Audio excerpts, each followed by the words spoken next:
To a lot of us, it's really quite an achievement to be thought of as a real Celtic. What it means to be a Boston Celtic is there's a lot of tradition.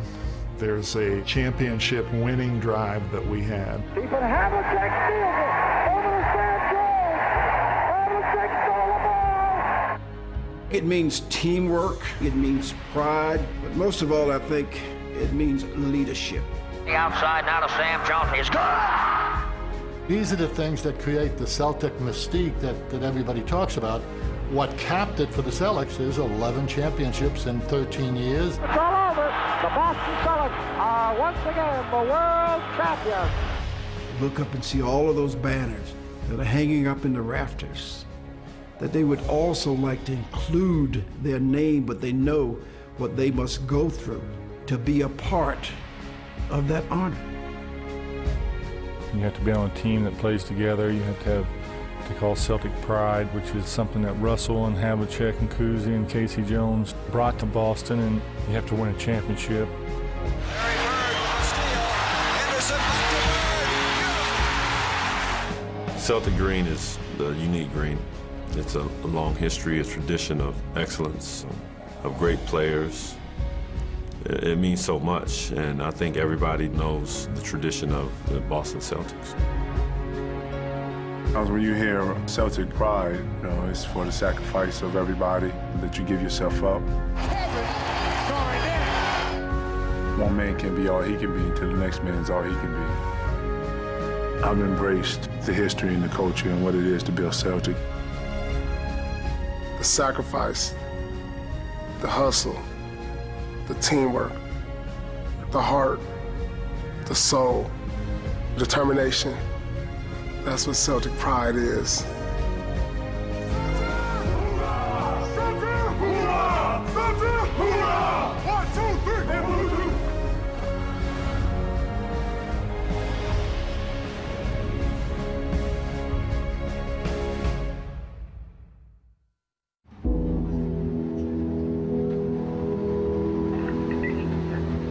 North Station, next stop, North Station. As the NBA's most storied franchise, the Boston Celtics have set the standard for basketball excellence. Their championship banners are testament to a dynasty that spanned 4 different decades, and their tradition of Celtic pride was passed from one group of legends to the next.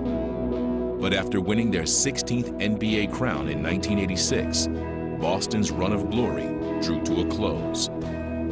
The stars known as the Big Three would retire, and the Celtics who followed them hailed in comparison to their legendary predecessors. Larry Bird's not walking through that door, fans. Kevin McHale's not walking through that door, and Robert Parrish is not walking through that door. After 2 decades without a title, the Celtics would endure their most painful loss just days before the 2007 season. A giant in the world of sports has died. Celtics legend Red Auerbach died Saturday at 89. Quite simply, Red Auerbach was the Boston Celtics, their unquestioned leader when they were among the most successful franchises in all of sports. The patriarch of the Celtics since 1950, Red had a hand in all 16 championships.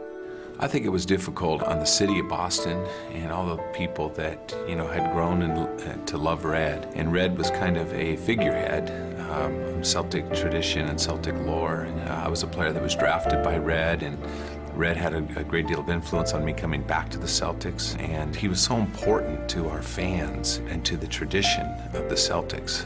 And so that was a big blow to lose Red. And his death seemed to cast a cloud over their season, as Boston stumbled to one of their worst records ever. And the Celtic losing streak continues. Everything that could have gone wrong in 06-07 certainly went wrong. They were coming off a 24-58 season, highlighted by an 18-game losing streak. There was a negativity totally surrounding the entire franchise. Things were as low as they'd ever been. But that low point would also become a turning point, as GM Danny Ainge turned frustration to hope. This proposed trade has been agreed to and will occur. Seattle will send Ray Allen to Boston for the number 5 pick. This is a blockbuster trade. It's been talked about for years. KG no longer a Wolf. He's going to the Boston Celtics. 2 trades brought a perennial all-star in Ray Allen and a former league MVP in Kevin Garnett. They would join together with the cornerstone of the franchise, Paul Pierce, to give the Celtics a new version of the Big Three. On this trade, I love it. I just think it gives us a chance. It gives us hope. That's what we want. You know, from low expectations to high expectations, that's what we want. That's exactly what we want. Finally, you can start to see a buzz, a little bit of a spirit. Instead of hoping for something, now you got something. Now you got something right there. This city just got uplifted. It's like a new breath. Yeah. It's just fantastic. Why? Why? They're awesome. KG, Ray Allen, Paul Pierce, that's all you need. Championship is coming. The expectations, once those two guys came in, were enormous, and we've all of a sudden become a team to beat in the East. I think they were excited about that. I mean, the enthusiasm that those guys had coming together, and Doc got them together too, and Doc, shared the same things, and Doc said, okay, if we win, that's great, but if we don't win, we have no excuses. It's on the head coach and the 3-star players to find a way to be successful. These stars had aligned at just the right time. The Celtics were holding training camp in Italy, where the team would have a chance to gel. Right now, we just landed in Rome, getting ready to start off training camp. Long road for this journey we're about to begin right here in Rome, baby. It was perfect. It couldn't have happened at a better time for us to go over to Europe, because that's a time to bond. When you travel abroad, you're in a foreign country, you're with your team, and at the same time, you're eating, sleeping, talking basketball, hanging out, relaxing. It's only right that we go to the Coliseum with Gladiator. It's only right. It's nice. I like. Nice. Hey! Hoorah! Hey! Hoorah! Hoorah! Yeah, we right there. Ain't on my crew. Ain't on my crew. How many y'all bring? This is what we're playing for. We're doing best out of 5. First team to 20 wins, okay? The winner, dinner's on me. Go! Nice, nice. Good action, good action. Come on, Wayne! Now you had practice in 2 days, and the grind was coming in, but at the same time, we had a new team. Oh! 20! And you could see the bonding, and you could see almost all of us coming together. Nice, This one, I like this one. You feel like you got a little bounce on you. To get Kevin and Ray and Pose and Eddie and these new guys, it was like a breath of fresh air. And I think a lot of the guys are anxious to get started. It's a lot of fun.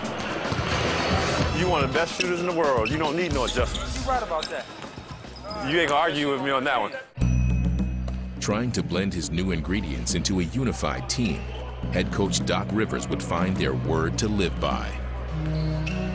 Once we got the Big Three, I was in search of something that I thought could bond us as a group. And we brought in a guy named Keita from South Africa. And the first thing he said is, guys, right now everything is great for your basketball team.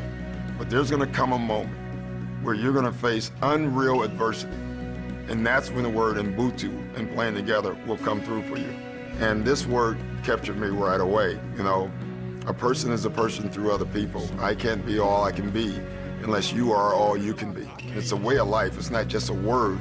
You live Ubuntu. Hey, let me get on your back. Hey, I'm gonna get on your back many nights this year. Many nights. And ditto. Yeah. I think a lot of times when you hear Celtic pride, it's very similar to Ubuntu. It's for the sacrifice of everybody, and Ubuntu is the symbol of togetherness. Ubuntu, we do everything together. Hey, we all gotta go. Let's Ubuntu! Ubuntu! Y'all going to dinner, I'll pay for all y'all.